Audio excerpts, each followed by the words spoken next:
Assalamualaikum. Welcome to MA Coaching Center. Hope so you are all will be fine by the grace of Allah. I am here with another new topic. और आज की video का topic जो है as usual जो जा रहा है BS स्टूडेंट्स के लिए, जो न्यू स्टूडेंट्स हैं उनके लिए, और ADE स्टूडेंट्स के लिए, B.Ed और BBA स्टूडेंट्स के लिए। तो आप लोगों को बताते चलूँ कि आज की वीडियो का टॉपिक बहुत इंफॉर्मेटिव है। वो इन्फॉर्मेटिव क्या है, टॉपिक का नाम बताते चलूँ, और टॉपिक का नाम है जी, आप लोगों ने असाइनमेंट्स जो लिखनी है, ठीक है, MS वर्ड पर, ठीक है, और अपलोड करनी है LMS पोर्टल पर, ठीक है। तो आपका असाइनमेंट लिखते हुए क्राइटेरिया क्या होना चाहिए, किस क्राइटेरिया को फॉलो अप करना है, तो आपकी असाइनमेंट एक्सेप्टेबल होगी। तो इस बारे में हम बात करेंगे, और बात को डिटेल से शुरू करने से पहले आप लोगों से रिक्वेस्ट है, अगर आप मेरे चैनल पे न्यू है तो प्लीज़ मेरे चैनल को कीजिएगा सब्सक्राइब। फीडबैक देने के लिए कमेंट सेक्शन में कमेंट कीजिएगा, वीडियो को लाइक और शेयर ज़रूर कीजिएगा, और मेरे चैनल की जो कम्युनिटी है उसको भी चेक करते रहा करें। बहुत सी टेक्स्ट इन्फॉर्मेशन जो होती हैं वो मैं वहाँ अपलोड करती रहती हूँ, इमेजेस होती हैं वो शेयर करती रहती हूँ। अगर किसी भी रीज़न की वजह से मैं वीडियो अपलोड ना कर सकूँ तो इन्फॉर्मेशन जो है बहुत ज़्यादा जो है वो मेरी चैनल की कम्युनिटी पे होती है। आप कम्युनिटी को भी चेक करते रहा करें, और वहाँ की टेक्स्ट्स को भी लाइक और कमेंट ज़रूर करते रहा करें। और जो भी आपको इन्फॉर्मेशन चाहिए होती है या कोई भी बात समझ में नहीं आ रही होती तो कमेंट सेक्शन में आप लोग मुझसे पूछ सकते हैं, मैं लेट से ही देर से ही जवाब ज़रूर देती हूँ। तो अब टॉपिक को डीपली डिस्कस करते हैं। तो आप लोगों को बताती चलूँ कि जब आपने MS वर्ड, ठीक है, माइक्रोसॉफ्ट वर्ड, ठीक है, आपने आपके लैपटॉप में या कंप्यूटर में डाउनलोड होना चाहिए, ठीक है। उसकी शक्ल किस तरह की होगी वो मैं आपको दिखा देती हूँ, स्क्रीन पे शो हो रही होगी। तो ये है MS माइक्रोसॉफ्ट वर्ड का इंटरफेस यानी पेज, ठीक है। आप लोगों को लेफ्ट साइड पे स्टेप 1 पर, ठीक है, जहाँ लिखा हुआ है क्लिक ऑन होम, आपको यहाँ पे क्लिक करना है। क्लिक करने के बाद आपको अपनी जो असाइनमेंट्स का राइटिंग स्टाइल है ना वो क्या रखना है, वो आपको टाइम न्यू रोमन, ठीक है। और उसके बाद आप लोगों की जो राइटिंग का साइज़ है, एक है राइटिंग स्टाइल, ठीक है, जिसे फ़ॉन्ट साइज़ बोला जाता है, ठीक है। एक होता है आपका कैसे कहते हैं राइटिंग, ठीक है, आपने किस लेवल पे रख के जो है ना, किस फ़ॉन्ट को यूज़ करते हुए आपने राइटिंग करनी है, वो टाइम न्यू रोमन है, ठीक है। और आपका साइज़ जो है वो होना चाहिए हेडिंग का अलग, और नीचे आपने कंटेंट जो लिखना है, डेफिनेशन डीपली जो लिखनी है, ठीक है, जो स्टेटमेंट लिखनी है उसका साइज़ आपका अलग होना चाहिए। वो भी मैं आपको स्क्रीन में शो कर रही हूँ। अच्छा जी, तो आपका जो फ़ॉन्ट साइज़ होना चाहिए, आप देख रहे हैं एरो का साइन डला हुआ है। होम में जाके आप लोगों ने फ़ॉन्ट साइज़ जो है आपकी हेडिंग का वो होना चाहिए 16, ठीक है। और आपकी एक्सप्लेनेशंस का जो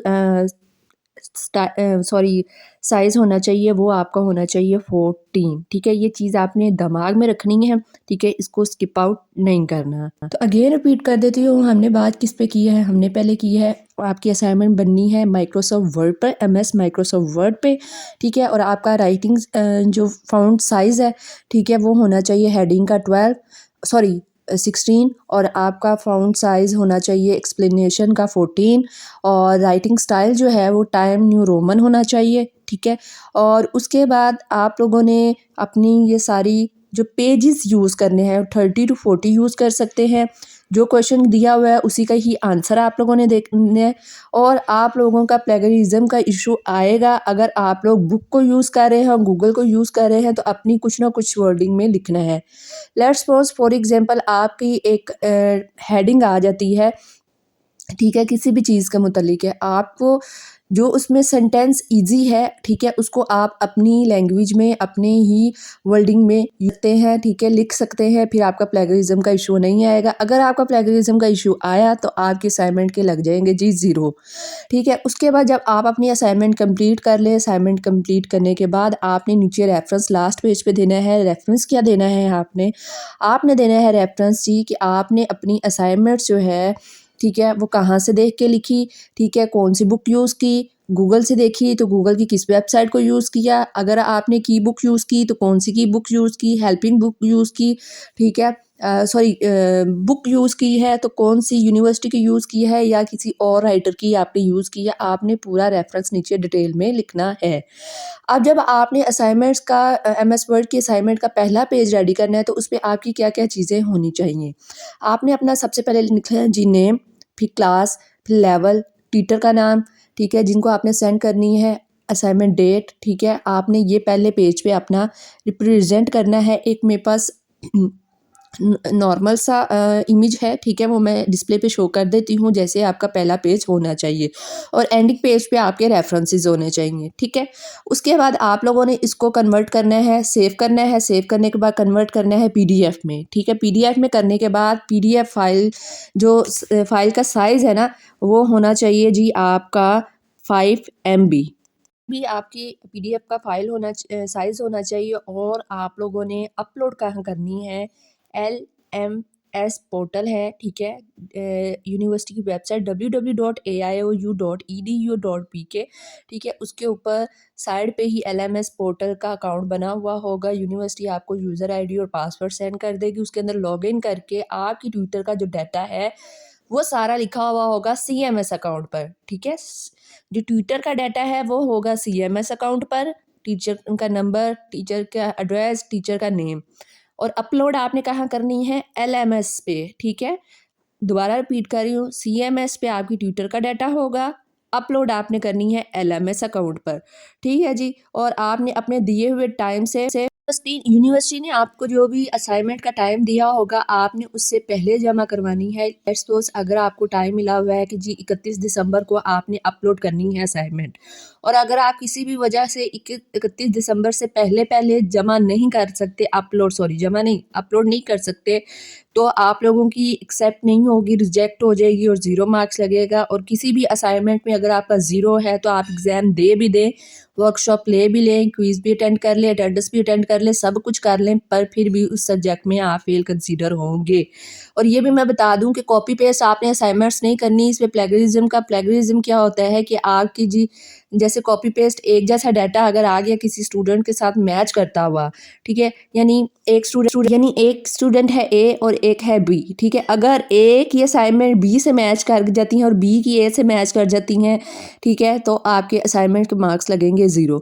अब आप बहुत से स्टूडेंट्स का ये क्वेश्चन होगा कि जी कि प्लेगरिज्म का यूनिवर्सिटी को कैसे पता लगेगा, जी ऐसे पता लगेगा, ऐसे सॉफ्टवेयर अब आ गए हुए हैं, ठीक है, वो ट्विटर को दे दिए जाते हैं। जब यूनिवर्सिटी के ट्विटर जो है आपकी असाइनमेंट अपलोड करेंगे, प्लेगरिज्म की जो है वो नोट करने वाली ऐप में, ठीक है, तो आपका फ़ौरन आ जाएगा कौन सी हेडिंग आपकी मैच कर रही है, कौन सा टेक्स्ट आपका मैच कर रहा है, को वहाँ पे आके अगर फुल बाय फुल आपकी मैचिंग हुई तो आपका 0 मार्क्स होगा।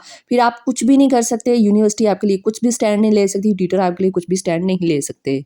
तो इन चीज़ों को आपने बहुत अच्छे से दिमाग में रखना है। दोबारा बता रही हूँ कि जिन स्टूडेंट की इंग्लिश लैंग्वेज में असाइनमेंट्स है, यानी कि इंग्लिश लैंग्वेज मींस कि आपकी इकोनॉमिक्स है इंग्लिश लैंग्वेज में है, और भी जो सब्जेक्ट हैं वो इंग्लिश लैंग्वेज है, इंग्लिश लैंग्वेज की जितनी भी असाइनमेंट है, किस किस लेवल की, BS की, ऑल लेवल की, ठीक है, ADE BBA, आप लोगों की असाइनमेंट इंग्लिश लैंग्वेज के जितने सब्जेक्ट है वो बनेगी MS वर्ड, माइक्रोसॉफ्ट वर्ड पर, ठीक है। और अब बात कर लेते हैं कि जो आपकी उर्दू की हैं, ठीक है, उर्दू या अरबी की, ठीक है, इस्लामियात में अरबी भी आ जाती है ना, लिखनी होती है, तो वो आपने कैसे लिखनी है, वो आपने एक पेपर लेना है, पेपर के ऊपर आपने उर्दू सब्जेक्ट और अरबी सब्जेक्ट की असाइनमेंट बनानी है, ठीक है, मैनुअली उसे बोला जाता है, टाइप नहीं करनी, मैनुअली बनानी है।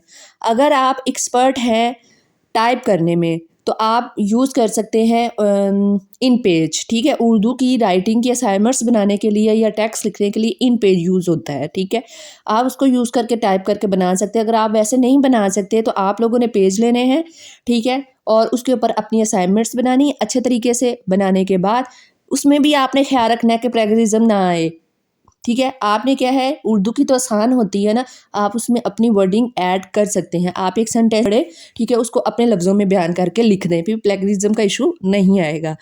वो करने के बाद आपने पूरी असाइनमेंट बना ली, उसकी बनाई जी अच्छी सी पिक्चर बनाने के बाद उसको कन्वर्ट करें PDF में। का साइज़, आपकी असाइनमेंट का साइज़ जब PDF में कन्वर्ट करिए फाइनली 5 MB, तभी आपकी LMS पोर्टल पर अपलोड होगी, और दिए हुए टाइम से पहले आप लोगों ने अपलोड करनी है। बार बार कह रही हूँ कि एक दफ़ा लॉक हो जाए ठीक है। जो असाइनमेंट्स का सेक्शन वो ऑन करते हैं, ओपन करते हैं कि जिसमें स्टूडेंट अपलोड कर सके, उसके बाद क्लोज हो जाए तो दोबारा ओपन नहीं होता, ठीक है।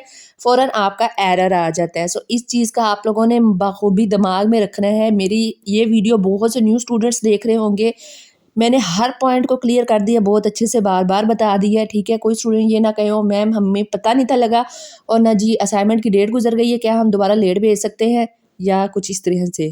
तो जी बता दूँ ऐसा कुछ भी नहीं होगा, आपको चांस नहीं मिलेगा, ठीक है। मैनुअली में फिर भी पोस्ट ऑफिस के थ्रू चांस मिल जाता है कि आपको भेजते-भेजते स्टूडेंट टीचर को पहुँचते-पहुँचते 2 दिन लेट हो जाती है और टीचर फिर भी आप लोगों के साथ कॉम्प्रोमाइज़ कर लेते हैं, कोऑपरेट कर लेते हैं, लेकिन ऑनलाइन सिस्टम में ऐसा नहीं है। अब नेक्स्ट वीडियो में मैं आपको बताऊंगी कि आप लोगों की वर्कशॉप्स जो है ना वो अनाउंस कर दूं, 16 दिसंबर से स्टार्ट हो रही हैं एडीई, ठीक है, और बीएस वालों की, ठीक है। अब सॉरी बीएस नहीं, बीएड वालों की, ठीक है। एडीई यानी एसोसिएट डिग्री इन एजुकेशन और बीएड वालों की 16 दिसंबर से स्टार्ट हो रही हैं। अब आप लोगों ने अपनी वर्कशॉप कैसे अटेंड करनी है, इंशाल्लाह इंशाल्लाह इंशाल्लाह इस पे भी मैं कल वीडियो लेकर आ रही हूँ। उम्मीद करती हूँ हाँ आपको वीडियो अच्छे से समझ आ गई होगी।